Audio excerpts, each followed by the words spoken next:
Hello എൻ്റെ കൂട്ടുകാരെ, ഇന്ന് ഞാൻ നിങ്ങൾക്കായി ഷെയർ ചെയ്യുന്നത് കാർഡ്ബോർഡ് പീസ് കൊണ്ടുള്ള ഒരു കിഡിലൻ ക്രാഫ്റ്റ് ഐഡിയ ആണ് കേട്ടോ.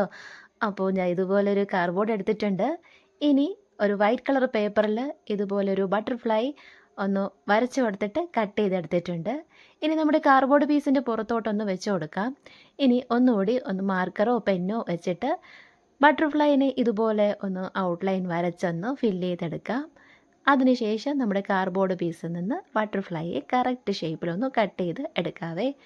അപ്പോൾ എത്രയാണോ സൈസ് വേണ്ടുന്നത് അതിനനുസരിച്ച് ബട്ടർഫ്ലൈയെ ഇതുപോലെ ഒന്ന് വരച്ചിട്ട് കട്ട് ചെയ്ത് എടുത്താൽ മതിയാവും. അപ്പോൾ ഞാനിതുപോലെ ഒന്ന് വരച്ചെടുത്തിട്ടുണ്ട്. ഇനി ഇതിനെ നല്ല നീറ്റായിട്ട് കട്ട് ചെയ്ത് എടുത്തിട്ടും കൂടെ ഉണ്ടേ. ഇതിലേക്ക് ഞാൻ കുറച്ച് പെയിൻസും കൂടി എടുത്തിട്ടുണ്ട്. ഇനി നമുക്കിതിന് ഓരോന്നായിട്ടൊന്ന് പെയിൻറ്റ് ചെയ്തെടുക്കാം. അപ്പോൾ ആദ്യം തന്നെ ഒരു നമ്മുടെ ഓറഞ്ച് കളർ പെയിൻ്റാണ് കേട്ടോ ചെയ്ത് കൊടുക്കുന്നത്. അപ്പോൾ ഇത് ഫുള്ളായിട്ടും ഒന്ന് ഓറഞ്ച് കളറ് പെയിൻ്റ് ഒന്ന് ചെയ്ത് കൊടുക്കുന്നുണ്ട്. നിങ്ങൾക്ക് ഇഷ്ടമുള്ള കളർ എടുക്കാം കേട്ടോ. ഇത് ഫുള്ള് ചെയ്ത് പെയിൻറ്റ് ചെയ്തെടുത്തപ്പോഴും കേട്ടോ നമ്മുടെ ഈ കാർഡ്ബോർഡിൻ്റെ ബക്കൊക്കെ ഉണ്ടല്ലോ അത് പുറത്ത് ഇങ്ങനെ കാണുന്ന രീതിയിലിരിക്കുകയാണ്. അപ്പോൾ അതും കൂടി നമുക്കൊന്ന് കവർ ചെയ്തെടുക്കാം. അതിനായിട്ട് പേപ്പർ ടേപ്പ് എടുക്കാം കേട്ടോ. ഇതിന് ചെറിയ പീസുകളായിട്ട് ചുറ്റിനും ഒന്ന് ഒട്ടിച്ചു കൊടുക്കാം. ആദ്യം തന്നെ പെയിൻറ്റ് ചെയ്യുന്നതിന് മുന്നേ ഒട്ടിച്ചെടുക്കുന്നതായിരിക്കും കേട്ടോ കുറച്ചും കൂടി ഭംഗിയുണ്ടാവുക. അപ്പോൾ ഞാനിത് പെയിൻറ്റ് ചെയ്തതിന് ശേഷമാണ് ഇതുപോലെ ഗ്യാപ്പ് ഉള്ളതായിട്ട് എനിക്ക് കുറച്ചും കൂടി ഒന്ന് അറിയുന്നത് കേട്ടോ. അതുകൊണ്ട് ഞാനിതൊന്ന് ഒട്ടിച്ചു കൊടുക്കുകയാണ്. ഒട്ടിച്ചു കൊടുത്തിട്ട് ഒന്നുകൂടി നമ്മൾ സെയിം കളർ പെയിൻ്റ് ഒന്ന് ചെയ്ത് കൊടുത്താൽ മതിയാവും. ഇത് ഫുള്ളായിട്ടൊന്ന് ഒട്ടിച്ചെടുത്തിട്ടുണ്ട്. ഇനി ഞാൻ നമ്മുടെ ഓറഞ്ച് കളർ പെയിൻറ്റ് വെച്ചിട്ട് തന്നെ ഒന്നുകൂടി ഒന്ന് പെയിൻറ്റ് ചെയ്ത് എടുക്കുന്നുണ്ട്. അപ്പോൾ പേപ്പർ ടേപ്പിൻ്റെ ഒട്ടിച്ചിരുന്ന വശത്തെല്ലാം കൂടി ഒന്ന് പെയിൻറ്റ് ചെയ്ത് കൊടുത്തിട്ടുണ്ട്. ഇനി നമ്മുടെ ബട്ടർഫ്ലൈൻ്റെ സെൻറ്ററിലത്തെ ഒരു പോർഷൻ ഉണ്ടല്ലോ അവിടെ നമുക്ക് ഒന്ന് വരച്ചു കൊടുക്കാം. ആ ഒരു ചെറിയ കുഞ്ഞി പുഴുവിൻ്റെ ആ ഒരു ഷേപ്പിലുള്ള ആ ഒരു പോർഷൻ ഇതുപോലെ ഒന്ന് വരച്ചു കൊടുത്തിട്ടുണ്ട്. ഇനി ബട്ടർഫ്ലൈൻ്റെ ചിറകില്ലേ ആ ചിറകിൻ്റെ താഴത്തെ ആ ഒരു വശമുണ്ടല്ലോ അത് ഒന്ന് വരച്ചു കൊടുത്തിട്ടുണ്ട് ഔട്ട്ലൈനായിട്ട്. ഇനി ഈ ഒരു ബട്ടർഫ്ലൈൻ്റെ ഫുൾ ഭാഗവും ഇതുപോലെ ഒന്ന് ഔട്ട്ലൈൻ ചെയ്തെടുക്കാം. ഇപ്പോൾ സെയിം നമ്മുടെ മാർക്കർ വെച്ചിട്ടോ കയ്യിലുള്ള സ്കെച്ച് പെൻസ് വെച്ചിട്ടോ അതൊക്കെ മാത്രം മതിയാവും. അപ്പോൾ ഇത് ഒന്ന് ഫുള്ളായിട്ടൊന്ന് ഫില്ല് ചെയ്ത് ഔട്ട്ലൈന് ഒന്ന് വരച്ചു കൊടുക്കാം. അതിനുശേഷം നമുക്ക് ഉള്ളിൽ എത്രത്തോളമാണോ നമുക്ക് ഓരോ ഗ്യാപ്പുകളൊക്കെ ഒന്ന് വരച്ചു കൊടുത്തിട്ട് ഇതിൻ്റെ ചിറകുകളൊന്ന് വരച്ച് ഡിസൈൻ ചെയ്യേണ്ടത് അതിനനുസരിച്ച് നമുക്ക് ഡിസൈൻ ചെയ്ത് കൊടുക്കാം. അപ്പോൾ ഞാൻ ഇതിൻ്റെ ആ ഒരു ഫ്രണ്ടിലത്തെ പോർഷൻ ഇതുപോലെ ഒന്ന് വരച്ചു കൊടുത്തിട്ടുണ്ട്. ഇനി ഞാൻ പെയിൻറ്റ് ചെയ്യാൻ തുടങ്ങുകയാണ്.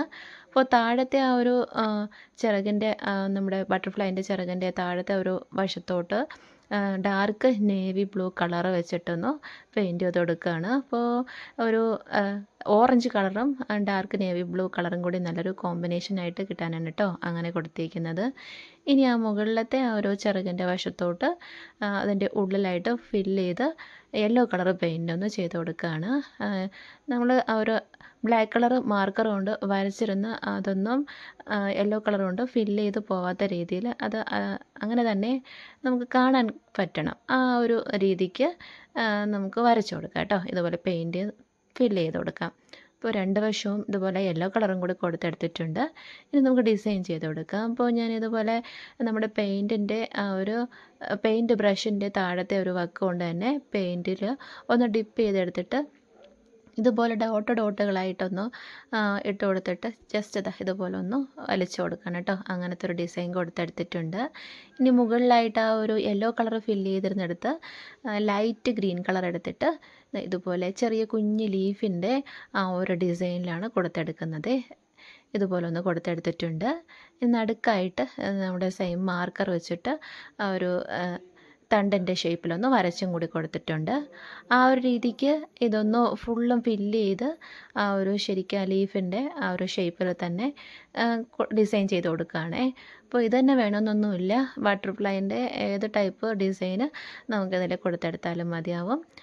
അപ്പോൾ ഞാൻ ഇതുപോലെ ഒന്ന് വരച്ചു കൊടുത്തിട്ടുണ്ട്. ഇനി ഇതേ മോഡൽ തന്നെ ഇതിൻ്റെ ഇങ്ങേ വശവും കൂടി വരച്ചെടുത്തിട്ടുണ്ട്. ഇനി നമുക്ക് ഇതിൻ്റെ ആ ഒരു സൈഡിലായിട്ട് ഇതുപോലെ ഡോട്ടായിട്ട് ഒരു റെഡ് കളർ പെയിൻ്റ് എടുത്തിട്ട് ഒന്ന് ഡിസൈൻ ചെയ്ത് കൊടുക്കുകയാണ്. അപ്പോൾ കറക്റ്റിന് പെയിൻറ്റ് ബ്രഷ് വെച്ചിട്ട് റൗണ്ട് ഷേപ്പിന് ചെയ്യാൻ പറ്റുവാണെന്നുണ്ടെങ്കിൽ അങ്ങനെ തന്നെ ചെയ്തെടുത്താലും മതിയാവും. അപ്പോൾ ഇവിടെ ഇതുപോലെ ഒന്ന് റൗണ്ടിന് ഒന്ന് വരച്ച് ഡിസൈൻ ചെയ്ത് കൊടുത്തിട്ടുണ്ട്. ഇനി നമ്മുടെ പെയിൻറ്റിങ് പണിയെല്ലാം കഴിഞ്ഞിട്ടുണ്ട്. ഇനി ഇതിൻ്റെ ഇടയ്ക്കായിട്ട് നമുക്ക് ഈ ഒരു ടൈപ്പിലുള്ള ചെറിയ മിറർ സ്റ്റോൺസ് ഉണ്ടെങ്കിൽ അതും കൂടി വെച്ചൊന്ന് ഒട്ടിച്ചു കൊടുത്താൽ കുറച്ചും കൂടി നല്ല തിളക്കമായിരിക്കും കാണാനായിട്ട്. അപ്പോൾ ഇതുപോലെ നമ്മുടെ ബട്ടർഫ്ലൈൻ്റെ ഇടയ്ക്കൊക്കെ ഒന്ന് വെച്ചിട്ട് മിറർ സ്റ്റോൺസ് വെച്ചിട്ട് ഒട്ടിച്ചെടുത്തിട്ടുണ്ട്. ഇനി നമുക്ക് കുറച്ചും കൂടി വർക്കുണ്ട് ബാക്കി. അതിനായിട്ട് വീണ്ടും ഒരു കാർഡ്ബോർഡ് പീസ് എടുത്തിട്ടുണ്ട്. ഇതാ ഒരു കുഞ്ഞ് ഹൗസിൻ്റെ ഷേപ്പിൽ ഞാൻ നമ്മുടെ വൈറ്റ് കളർ പേപ്പറിലൊന്ന് വരച്ചിട്ട് വെട്ടിയെടുത്തിട്ടുണ്ട്. അത് ഈ കാർഡ്ബോർഡ് പീസിൻ്റെ മുകളിലായിട്ടൊന്ന് വെച്ച് കൊടുത്തിട്ട് പെൻ കൊണ്ട് അതിനെ ഒന്ന് കറക്റ്റ് ഷേപ്പിനൊന്ന് വരച്ച് എടുത്തിട്ടുണ്ട്. ഇനി നമുക്കിതും കൂടി ഒന്ന് കട്ട് ചെയ്തെടുക്കാം. കട്ട് ചെയ്തെടുത്തതിന് പേപ്പർ ടേപ്പ് കൊണ്ട് എല്ലാ വശവും ഇതുപോലെ ഒന്ന് ഒട്ടിച്ചെടുത്തിട്ടുണ്ട്. ഇനി അതിനെ റെഡ് കളർ കൊണ്ട് പെയിൻറ്റും കൂടി ചെയ്ത് എടുത്തിട്ടുണ്ട്. ഇനി ഞാനിതുപോലെ ഒരു വൂളൻ ത്രെഡ് സൂചിയിൽ കോർത്തെടുത്തിട്ടുണ്ട്. അതിലേക്ക് നമ്മൾ ഓരോ പേളിൻ്റെ ബേഡ്സ് ഇട്ട് കൊടുക്കുകയാണ്. അപ്പോൾ എത്രയാണോ നീളം വരേണ്ടത് അതിനനുസരിച്ച് നമുക്ക് കെട്ടിട്ട് കൊടുത്ത് ആ ഒരു ബീഡിനെ ഒന്ന് ഉറപ്പിച്ച് ഇടാനായിട്ട് ഇതുപോലെ ഇടയ്ക്കിടയ്ക്കായിട്ട് കെട്ടിട്ട് കൊടുത്തിട്ട് മുത്തുകൾ ഇട്ട് കൊടുക്കാവേ. അപ്പോൾ ഇതുപോലെ ഗ്യാപ്പിൽ, അതായത് കുറച്ച് ഗ്യാപ്പിൽ മുത്തുകൾ ഇങ്ങനെ നിൽക്കുന്ന രീതിയിൽ ആയി കിട്ടും. അങ്ങനെ ഒരു 4 മുത്ത് അത്രയും മതി.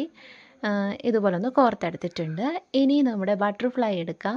ബട്ടർഫ്ലൈൻ്റെ സെൻറ്റർ പോർഷൻ ഉണ്ടല്ലോ, ആ ഒരു താഴത്തെ സെൻറ്റർ പോർഷൻ്റെ താഴത്തെ ആ ഒരു വക്ക് നമ്മുടെ ആ ബട്ടർഫ്ലൈൻ്റെ പുഴുവിൻ്റെ ആ ഒരു താഴത്തെ എൻഡിലായിട്ട് ഇതുപോലെ സൂചിക്ക് നൂല് കോർത്ത് എടുത്തിട്ടുണ്ട്. ഇനി കുഞ്ഞ് ഹൗസും കൂടി എടുക്കാം. അതിൻ്റെ ഏറ്റവും ടോപ്പിലും കൂടി സൂചിക്ക് നൂല് കോർത്ത് ആ സെയിം നൂല് കോർത്തെടുത്തിട്ട് ആ ഒരു എത്രയാണോ നമുക്ക് നീളം വേണ്ടുന്നത് അതിനനുസരിച്ച് കെട്ടിട്ട് അതൊന്ന് കൊടുക്കാവേ. അപ്പോൾ ഞാൻ ഒരു ചെറിയ ഗ്യാപ്പിന് കെട്ടിട്ട് കൊടുത്തിട്ടുണ്ട്. എന്നിട്ട് ഈ ഒരു നീളത്തിനാണ് കേട്ടോ എടുത്തേക്കുന്നത്. അപ്പോൾ നമുക്ക് ഇത്രയും നീളമൊക്കെ തന്നെ മതിയാവും. നമ്മുടെ ബട്ടർഫ്ലൈയും ഹൗസും ഇവിടെ റെഡി ആയിട്ടുണ്ട്. അപ്പോൾ ഈ ഒരു രീതിക്ക് ഞാൻ സെയിം അളവിന് തന്നെ വേറൊരു ബട്ടർഫ്ലൈയും കൂടെ റെഡിയാക്കി എടുത്തിട്ടുണ്ട് കേട്ടോ. അപ്പോൾ ഇതിൻ്റെ ഹൗസിന് ഞാൻ കുറച്ച് ഔട്ട്ലൈനും കൂടി ഒന്ന് ചെയ്തെടുത്തിട്ടുണ്ട്. അതുപോലെ ഈ ഒരു റെഡ് കളർ ഹൗസിനും കൂടി ഒരു ഡാർക്ക് നേവി ബ്ലൂ കളർ കൊടുത്തിട്ട് ഔട്ട്ലൈനും കൂടി ഒന്ന് ചെയ്തെടുക്കുന്നുണ്ട് കേട്ടോ. അപ്പോൾ നമ്മുടെ ഹൗസിന് കാണാൻ കുറച്ചും കൂടി ഒരു ഭംഗിയായിരിക്കും. അപ്പോൾ ഇതുപോലെ ഒന്ന് ഹൗസും കൂടി റെഡിയാക്കി എടുത്തിട്ടുണ്ട്. ഇപ്പോൾ ഇതുപോലെ എൻ്റെ വാളിൽ ഞാൻ സെറ്റ് ചെയ്തിരിക്കുകയാണ്. വളരെ കാണാൻ ക്യൂട്ടായിട്ടല്ലേ. നമ്മൾ ഓൺലൈനിൽ നിന്നൊക്കെ വലിയ വില കൊടുത്ത് വാങ്ങുന്ന ഷോപ്പ് പീസൊക്കെ ഇതുപോലെ വെറുതെ പാഴാക്കി കളയുന്ന കാർഡ്ബോർഡ് പീസിൽ നിന്ന് നമുക്ക് ഈസി ആയിട്ട് ഉണ്ടാക്കിയെടുക്കാവുന്നേ ഉള്ളൂ. കുറച്ച് സ്റ്റോൺസിൻ്റെയും കുറച്ച് പെയിൻറ്റിൻ്റെയും മാത്രമേ ആവശ്യം വരുന്നുള്ളൂ. തീർച്ചയായിട്ടും ഇഷ്ടമായാലും ലൈക്ക് ചെയ്യാനും സബ്സ്ക്രൈബ് ചെയ്യാനും ആരും തന്നെ മറക്കരുത് കേട്ടോ. അപ്പോൾ ഇതുപോലുള്ള പുതിയ വീഡിയോ ആയിട്ട് വീണ്ടും